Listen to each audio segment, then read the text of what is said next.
Hello my dear friends, I am Professor Wayam Khan and in today's video we are going to discuss another part of phase diagram. It is time, temperature, transformation diagram.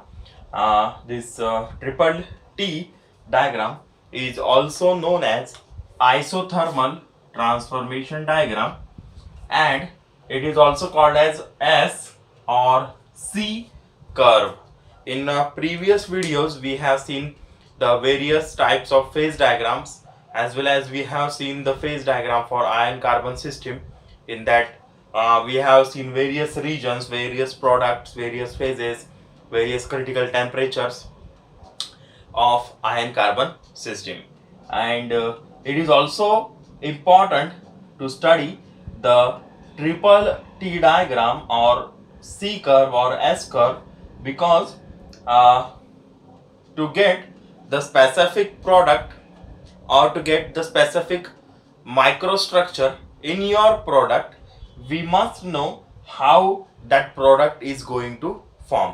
हमें अगर एक specific microstructure obtain करना है हमारे steel में तो हमें ये ट्रिपल टी डायग्राम स्टडी करना बहुत ज़रूरी है.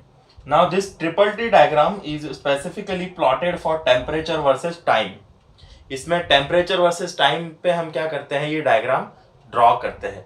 हमने देखा है कि जो हमारी फेज डायग्राम है it is specifically plotted for temperature versus composition. Temperature versus composition पे हम क्या करते हैं, उसको प्लॉट करते हैं. बट यहाँ पर हमको टेम्परेचर वर्सेस टाइम डायग्राम क्या करना है, उस सिस्टम का स्टडी करना है. Okay, this diagrams indicates phases existing in a steel at various temperature and at various time. एक स्पेसिफिक टेम्परेचर पे और एक स्पेसिफिक टाइम पे मेरे स्टील में कौन सा माइक्रोस्ट्रक्चर, कौन सा फेज एग्जिस्ट करता है, ये पता करने के लिए मुझे ये ट्रिपल टी डायग्राम का स्टडी करना जरूरी है. जैसे फेज डायग्राम हम एक स्पेसिफिक कंपोजिशन पे, जैसे 2% कार्बन पे से 1147 डिग्री सेल्सियस पे कौन सी फेज एग्जिस्ट करेगी हमारे आयन कार्बन डायग्राम में, ये स्टडी करने के लिए हम क्या करते हैं कि फेज डायग्राम देखते हैं. उसमें हम जो 1147 का पॉइंट है, लाइन है, वो ड्रॉ करते हैं, 2% का लाइन ड्रॉ करते हैं और उस पूरे डायग्राम में देखते हैं कि टेम्परेचर वर्सेस कंपोजिशन में ये स्पेसिफिक पॉइंट पे मेरा फेज कौन सा है. Okay, generally it is at this 1147 and 2% carbon पे जो हमारी फेज एग्जिस्ट करती है it is gamma austenite in steel. Steel के हमारे अलॉय में. ओके, सिमिलरली एक स्पेसिफिक टेम्परेचर पे और एक स्पेसिफिक टाइम पर मेरे सिस्टम में कौन सी फेज एग्जिस्ट करेगी, ये पता करने के लिए मैं क्या करता हूँ, इस आइसोथर्मल ट्रांसफॉर्मेशन या ट्रिपल टी डायग्राम का इस्तेमाल करता हूँ. ओके, सो ज़्यादा देर हम इंट्रोडक्शन में वेस्ट नहीं करेंगे. Let us begin. So this diagrams are plotted और are indication of phases existing at a temperature, at a specific temperature and a specific time. For this we take temperature in degree Celsius and time in your seconds. Okay, अब ये diagrams बनती कैसी हैं? सी, यहाँ पर आपको एक सी के जैसा कर्व नजर आ रहा होगा, या also it looks like S. थोड़ा सा एस का जो ऊपर का पोर्शन है उस तरीके से ये दिखता है, इसीलिए इसको एस कर्व या सी कर्व भी बोला जाता है. ओके, सो ये डायग्राम बनती कैसी है? हम क्या करते हैं, we take number of sample, 100, 200, 150, 250, ऐसे हम क्या करते हैं कि नंबर ऑफ सैंपल्स लेते हैं एक स्टील के. ओके, सो यहाँ पर वो सैंपल्स लिए जाते हैं, नंबर ऑफ सैंपल्स. उन्हें 780 डिग्री सेल्सियस वाले सॉल्ट बाथ में क्या किया जाता है, सोक किया जाता है. सोकिंग मतलब उनको भिगा के रखा जाता है, उनको डुबाया जाता है और वहां पर उन्हें सोक किया जाता है for some time period. Okay, and after heating and preparing them for certain time period at 780 degree Celsius, in salt bath में से एक सैंपल को क्या किया जाता है, निकाला जाता है and it is rapidly transferred to quenching bath. Okay, brine water जो बोलते हैं, ब्राइन मिक्सचर जो रहता है उसमें क्या किया जाता है, इसको ट्रांसफर किया जाता है, which is kept at 727 degree Celsius. Now this 727 degree Celsius is very important temperature for our steel because this is the eutectoid temperature at which the gamma austenite gets converted into alpha ferrite plus Fe3C, that is your pearlite में क्या होता है, उसका conversion होता है। Okay, for a specific composition 0. जो percentage है यूटेक्टोड transformation का, स्पेसिफिक पॉइंट पर 0.8% पर इसका क्या होता है, ट्रांसफॉर्मेशन होता है गामा ऑस्टेनाइट का alpha ferrite plus Fe3C। So that's why this is kept eight 727 degree Celsius. Specimens को हीट करेंगे 780 डिग्री तक, वहां से उसे निकालेंगे, रैपिडली ट्रांसफर करेंगे क्वेंच बाथ में। पहला स्पेसिमन लिया 727 पे डुबा दिया, क्वेंचिंग बाथ में कुछ पीरियड तक उसको रखा जाएगा, then it is again rapidly transfer to water which is kept at room temperature. ये प्रोसेस के दौरान जो भी गामा ऑस्टेनाइट है, इस गामा ऑस्टेनाइट का ट्रांसफॉर्मेशन होने वाला है either in pearlite, either in bainite और मार्टेनसाइट। ऐसे 3 अलग अलग प्रोडक्ट्स इस ऑस्टेनाइट से हम क्या कर सकते हैं, प्रोड्यूस कर सकते हैं, आइदर इन परलाइट, बेनाइट और मार्टेनसाइट। ओके, अब डिपेंड करता है उसका जो टेम्परेचर है, टाइम है, उसके ऊपर ये डिपेंड करेगा। इस स्पेसिफिक डायग्राम के लिए अगर मैं आपको बोलूं, सो कार्बन का जो है इसके ऊपर it is not having that much extent of effect. इसके ऊपर कार्बन का ज्यादा इफेक्ट हमको यहाँ पर देखने नहीं मिलता, वेराज जो फेज डायग्राम है इसमें कार्बन कम ज्यादा होगा तो फेज में चेंज आ जाएगा। ओके, तो इसमें कार्बन का ज्यादा इफेक्ट हमको देखने नहीं मिलता है because it is more related with temperature and time. Okay, so पहला स्पेसिमन हो गया। दूसरा स्पेसिमन कुछ टाइम पीरियड के बाद में, मतलब इन स्पेसिमन्स को निकालने के बीच में कुछ टाइम इंटरवल रखा जाएगा। इस टाइम इंटरवल से हम क्या करेंगे, एक एक स्पेसिमन निकालेंगे, जैसे कुछ 5 सेकंड के बाद, 10 सेकंड के बाद, 20 सेकंड के बाद, 1 मिनट, 2 मिनट के बाद में। सो पहला निकाले, डाला, क्वेंच किया, रूम टेम्परेचर पे लाके रख दिया। सेकंड निकालेंगे कुछ टाइम इंटरवल के बाद में, सिमिलरली उसको क्वेंच करेंगे, उसको वापस से रूम टेम्परेचर पे लाएंगे। तीसरा हीट किया, उसको निकाला, क्वेंच किया, फिर से रूम टेम्परेचर पे लाके रखा। अब ये एक एक सैंपल आप क्या कर रहे हो, क्वेंचिंग हमारे सॉल्ट बाथ से क्वेंचिंग बाथ से वाटर में आप क्या कर रहे हो, निकाल रहे हो और डाल रहे हो। उसके बीच में एक टाइम इंटरवल हमने रखा है। ओके, एक एक स्पेसिफिक टाइम पे, जैसे 0.5 सेकंड पे पहला, दूसरा 1 सेकंड पे, दूसरा 2 सेकंड पे निकाला, तीसरा 5 सेकंड पे, 1 minute, 2 minute, 3 minute, like this. Okay, अब ये निकालने के बाद में हम क्या कर रहे हैं कि इन स्पेसिमन्स में ट्रांसफॉर्मेशन स्टार्ट कब होता है ये टाइम मार्क कर रहे हैं, और इन स्पेसिमन्स में ट्रांसफॉर्मेशन फिनिश कब होता है ये पॉइंट क्या कर रहे हैं, हम मार्क कर रहे हैं।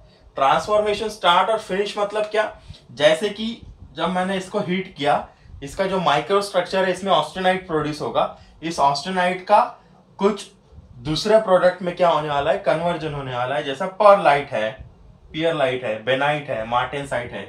तो ये परलाइट अगर बन रहा है गामा ऑस्टेनाइट से, अगर पियरलाइट अगर स्टार्ट हो रहा है बनना, तो गामा से जब पियरलाइट बन रहा है तो इस पियरलाइट का स्टार्टिंग पॉइंट कब, वो किस समय पर वो स्टार्ट हुआ और किस समय पर वो फिनिश हो रहा है, ये मैं क्या कर रहा हूं, मेरे पास मैं नोट डाउन कर रहा हूं। और ऐसे सभी पॉइंट्स को मैं क्या कर रहा हूं, सब स्पेसिमेंस के स्टार्ट पॉइंट और फिनिश पॉइंट को मैं क्या कर रहा हूं, एक ग्राफ के ऊपर, एक डायग्राम के ऊपर प्लॉट कर रहा हूं। तो जैसे मैंने ये यहाँ पर PSPF लिखा है, तो ये समझो पहले स्पेसिमन के लिए है, सिमिलरली दूसरे के लिए नीचे रहेगा।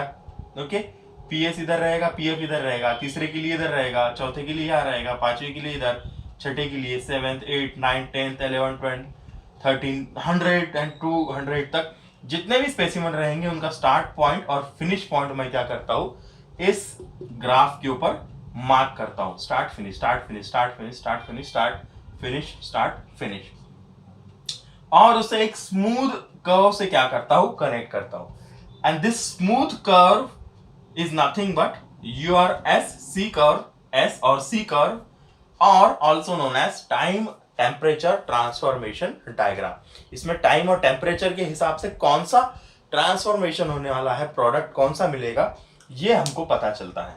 Okay, now let us pay attention here. अब इस स्पेसिफिक जो कर्व है उसके ऊपर हम अटेंशन हमारा कॉन्सेंट्रेट करते हैं। तब तक मैं ये इरेज कर देता हूं। आई होप आपको ये जो पार्ट है वो समझ में आया. Now this diagram, how this diagram is plotted. Actually हमने देख लिया कि डायग्राम कैसी बनती है. इसको अगर मैं एक दूसरे ग्राफ पे अगर आपको बताऊं तो वो जो स्पेसिमन है वो रूम टेम्परेचर से इस तरीके से हीट किया जाता है. This is temperature and this is your time. Okay, इस तरीके से हीट किया जाता है 780 तक. Okay, then it is brought to 727 पे लाया जाता है. Then it is kept at this 727 degree Celsius for certain time. So this is your heating upward direction. This is your cooling. This is again cooling, or you can say soaking period. मतलब उसके अंदर आप hold कर रहे हैं, उस specimen को hold करके रख रहे हैं 727 डिग्री के कांस्टेंट टेम्परेचर पे. And then again it is cooled up to room temperature. So ये जो पीरियड है, दिस होल्डिंग पीरियड, ये जो होल्ड या सोकिंग पीरियड जिसको मैं बोल रहा हूं, इस सोकिंग पीरियड में ही हमारा ट्रांसफॉर्मेशन होता है. यहां पर जो ये पॉइंट दिख रहा है, this is the start of transformation and this is the finish off transformation. ये दो पॉइंट्स, यहाँ पर ट्रांसफॉर्मेशन स्टार्ट होगा, यहाँ पर फिनिश होगा. जैसे हम आइस बनाते हैं पानी से, सो पानी से आइस जब हम बनाते हैं, सो 0 डिग्री सेल्सियस में पूरा की पूरा आइस बन जाता है क्या? नहीं बनता है. पूरा की पूरा आइस नहीं बनता है. 0 डिग्री सेल्सियस पे भले ही फ्रीजिंग पॉइंट रहेगा, बट पूरा की पूरा पानी फ्रीज नहीं होता है. कुछ पोर्शन में फ्रीजिंग होता है, कुछ पोर्शन में फ्रीजिंग नहीं होता है. तो ये फ्रीजिंग जहां से स्टार्ट हो रहा है, that is 0 degree Celsius. So that is the starting point for ice. Okay, ice बनने का वो क्या है? ट्रांसफॉर्मेशन स्टार्ट पॉइंट है. और कुछ घंटों बाद, कुछ मिनट्स बाद, कुछ देर बाद, ये जो भी वाटर है, it gets completely converted into solid. मतलब आइस में क्या हो जाता है? उसका कन्वर्जन होता है. तो जैसे ही पूरा की पूरा आइस बन जाता है, that point is called as transformation finish. So therefore here the transformation starts and here the transformation ends. Therefore it is called as TS and this is TF. So similarly जितने भी specimen रहेंगे उनके TS TF हम क्या करते हैं? इस graph के ऊपर मार्क करते हैं और उसको कनेक्ट करते हैं हमारे स्मूथ कर्व से. सो इस तरीके से हमारा ये कर्व ड्रॉ किया जाता है. अब मैं आपको इस कर्व के कुछ स्पेसिफिक एरियाज बताता हूँ. ठीक है, दिस इज द टेम्परेचर. इस एक्सिस पर हमारा टेम्परेचर है, इस एक्सिस पर हमारा टाइम है. 0.5 सेकंड से लेके 10⁶ सेकंड्स तक है. आवर्स है, मिनट्स है, डेज है, वीक्स है, ईयर्स है, मंथ्स है. इस तरीके से वो बढ़ता जाएगा टाइम.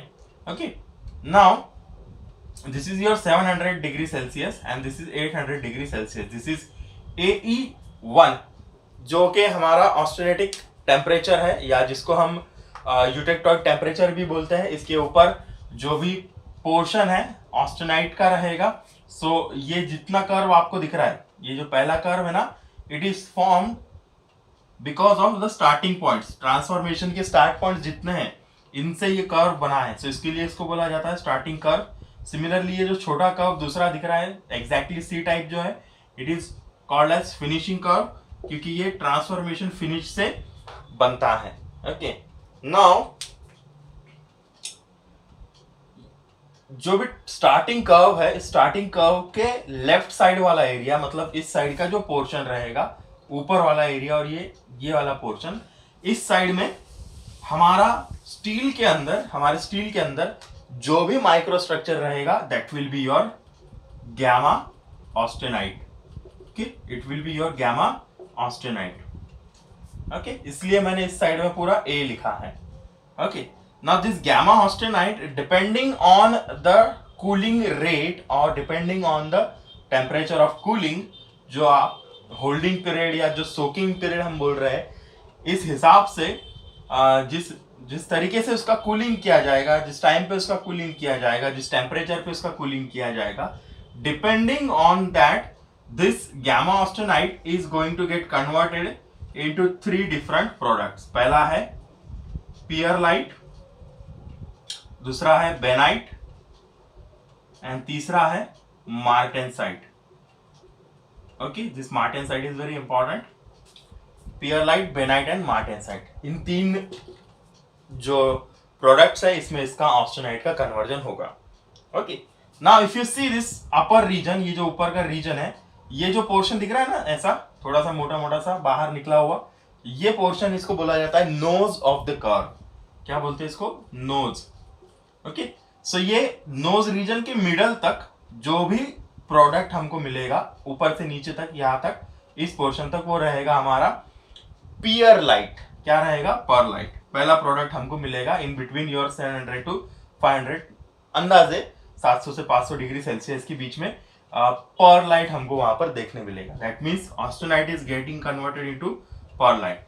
दिस पर light is nothing but alpha ferrite plus cementite Fe3C. Okay, so therefore this is ferrite plus cementite on this side up to this region, इस region तक। okay, इस region तक alpha plus Fe3C, so alpha ferrite plus cementite F plus C। अब ये जो बीच की dotted line है, इट रिप्रेजेंट्स 50% ट्रांसफॉर्मेशन।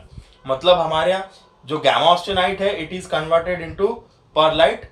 50% उसका पार्ट कन्वर्ट हो चुका है, 50% बाकी है। देयरफॉर ये जो बीच वाला पोर्शन है, इसमें मैंने ऑस्टेनाइट भी बताया है, फेराइट भी बताया है और सीमेंटाइट भी बताया है। ओके, सो देयरफॉर जो भी मार्किंग मैं यहां पर करूंगा, that's this marking will be your pearlite start and pearlite finish. Okay, ये ऊपर वाले पोर्शन। अब कुछ स्पेसिफिक स्पीड पे, कुछ स्पेसिफिक कूलिंग रेट से अगर हम कूलिंग करते हैं, तो दिस रीजन, ये जो नोज है, ये नोज अवॉइड करके हमारा ट्रांसफॉर्मेशन कंप्लीट होता है। वो कैसा होता है वो मैं आपको आगे बताऊंगा, क्रिटिकल कूलिंग रेट और कंटिन्यूअस कूलिंग ट्रांसफॉर्मेशन में। बट अगर मैं ये नोज वाला एरिया अवॉइड कर दूं और इस रीजन से नीचे वाले पोर्शन में अगर मैं ट्रांसफॉर्मेशन करूं, तो मेरा जो भी प्रोडक्ट बनेगा, ओके, सो मेरा सेकंड प्रोडक्ट वहां पर मुझे मिलेगा। So this is pearlite, this is bainite, this is martensite. So अगर मैं यहां से इस तरीके से अगर कूलिंग करूं यहां तक, ओके, एंड देन आई उसको अगर इस तरीके से होल्ड करूं और वापस से अगर कूलिंग करूं, सो ये जो स्टार्ट और ये जो फिनिश पॉइंट मिलेगा, this will be for bainite. Okay, and ये टोटली अलग किस्म का ट्रांसफॉर्मेशन है। देखो, गैमा ऑस्टेनाइट जो है, गैमा ऑस्टेनाइट जब पियर लाइट में कन्वर्ट हो रहा है, this gamma is going to get converted into your alpha plus Fe3C। So this is decomposition. ये डीकंपोज हो रहा है, दो में कन्वर्ट हो रहा है। Okay, this is decomposition. But this gamma when converted to bainite, it is not decomposition, it get, उसका स्ट्रक्चर ही पूरा चेंज हो जाता है। It is not decomposition. Okay, so इस तरीके से कूल किया जाएगा up to 300 degree and then hold किया जाएगा एंड देन वापस से उसको और कूल किया जाएगा। So at this point I get gamma austenite get converted to bainite. Okay, so इस रीजन में, इस नोज के नीचे वाले रीजन में, up to this portion, up to dotted line दिख रहा है ना ब्लू वाला, वहां तक जो भी प्रोडक्ट बनेगा, that will be my bainite. वो क्या रहेगा? बेनाइट रहेगा। Now on further faster cooling, the austenite is going to get converted into a new product that is martensite. इसको बोला जाता है martensite. This gamma austenite converted into martensite. ये थोड़ा सा निडल जैसे रहती है ना, निडल, शार्प निडल, उनके तरीके का ये थोड़ा सा उस टाइप का क्या है, ये स्ट्रक्चर है। Okay, needle like sharp structure रहेगा and this needle like structure is obtained for faster cooling rate. मतलब आप स्टील को अगर जल्दी से कूल करोगे, फास्ट क्वेंच करोगे, तो उसका कन्वर्जन होगा मार्टेनसाइट में। Okay, and this martensite transformation is not seen on the C और S कर्व, वो हमें दिखता है इस से नीचे वाले पोर्शन में, नोज से नीचे वाले। ओके, सो देयरफॉर ये इस तरीके से इसका ट्रांसफॉर्मेशन रहेगा। सो देयरफॉर ये जो डॉटेड लाइन ऊपर की दिख रही है, इट रिप्रेजेंट्स मार्टेनसाइट स्टार्ट, और जो नीचे वाली दिख रही है वो 50% है, उसके बाद 90% है, and there is another line which represents martensite finish. Okay, so martensite start और martensite finish. So avoiding this region, ये एस कर्व, इस सी कर्व को अवॉइड करके जो ट्रांसफॉर्मेशन होगा वो रहेगा मार्टेंसिटिक ट्रांसफॉर्मेशन, जिसके अंदर हमें हार्ड और टफ वाला स्ट्रक्चर देखने मिलेगा.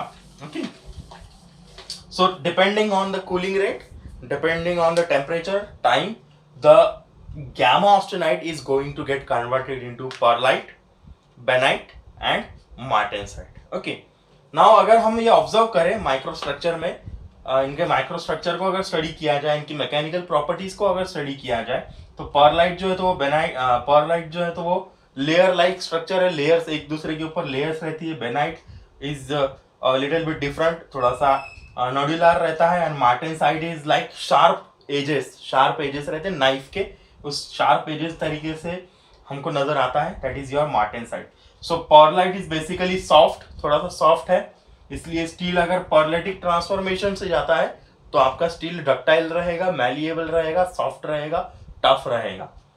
बेनाइट में आपको ये सभी चीजें मिल जाएगी but at a moderate rate. Okay, it is medium hard material, medium tough रहेगा, मीडियम डक्टाइल, मीडियम मैलिएबल रहेगा.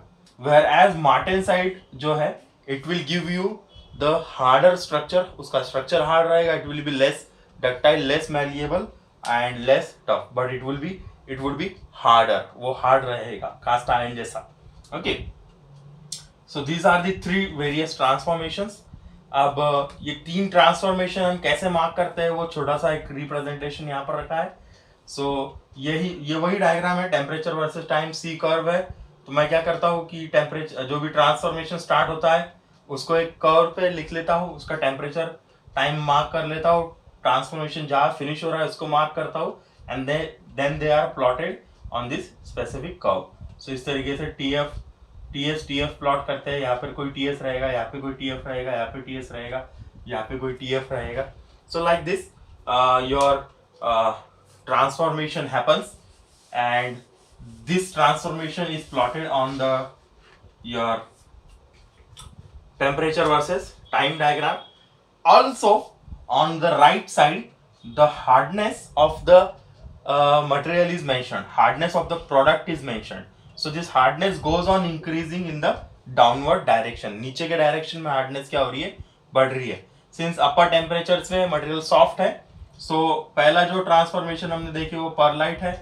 सो परलाइट में हमको हार्डनेस जो नजर आती है इट इज अराउंड 50 टू 15 से 40 रॉकवेल स्केल तक, 42 तक हमको नजर आती है. Bainite is medium hard up to 47 to 57 RC तक हमको उसका देखने मिलता है hardness. And your martensite is more harder and is having RC between 60 to 70 Rockwell scale. So इस डायरेक्शन में हार्डनेस क्या होती जा रही, बढ़ रही है. तो जैसे जैसे प्रोडक्ट नीचे की डायरेक्शन में मूव हो रहा है, हमारा प्रोडक्ट का हार्डनेस क्या हो रहा है, बढ़ते जा रहा है. So this is your time temperature transformation diagram, and it is specifically plotted to check phases existing in steel at various temperature and time. तो आप एक स्पेसिफिक टेम्परेचर पे मुझे 600 डिग्री पे कौन सा प्रोडक्ट मिलेगा बाबा स्टील में, तो ये चेक करना है. तो मैं क्या करता हूँ, इसके ऊपर 600 डिग्री कहाँ पर है, यहाँ पर है, कितने देर के बाद देखना है, से 10⁻² सेकेंड्स के बाद देखना है, तो यहाँ पर मार्क करूंगा. So like this, so I will get to know that अरे यहाँ पर मुझे पियर लाइट मिलने वाला है. Okay, so it is plotted like this. So temperature जैसे मैंने पहले बताया था ना, हीटिंग होता है, कूलिंग होता है, होल्डिंग होता है, कूलिंग होता है. सो ये अगर पोर्शन में रिमूव कर दूं इनिशियल हीटिंग का, सो this is cooling, this is holding, this is again cooling. Okay, so this is cooling, holding and cooling. Okay, अब आप बोल रहे होंगे कि सर इस रीजन में तो दूसरा प्रोडक्ट है, तो वो परलाइट का ट्रांसफॉर्मेशन खत्म, मतलब चेंजेस नहीं आते हैं क्या उसमें? इट डज नॉट चेंज, क्योंकि जब आप इसको 700 से 727 से 600 पे लाते हैं, 600 से होल्ड करते हैं, सो जो भी ऑस्टेनाइट है वो परलाइट में स्टार्ट होता है, परलाइट उसका फिनिश होता है, it gets converted 100% into pearlite, and the rest जो पोर्शन है उसमें किसी भी तरीके का ट्रांसफॉर्मेशन नहीं होता है, एंड वहां पर सिर्फ कूलिंग होने वाला है स्टील का. सो this is your time temperature transformation diagram. In next video, we'll see about what is critical cooling rate and what is हमारा CCD डायग्राम क्या है, continuous cooling transformation diagram, that we are going to study in the next video. Thank you.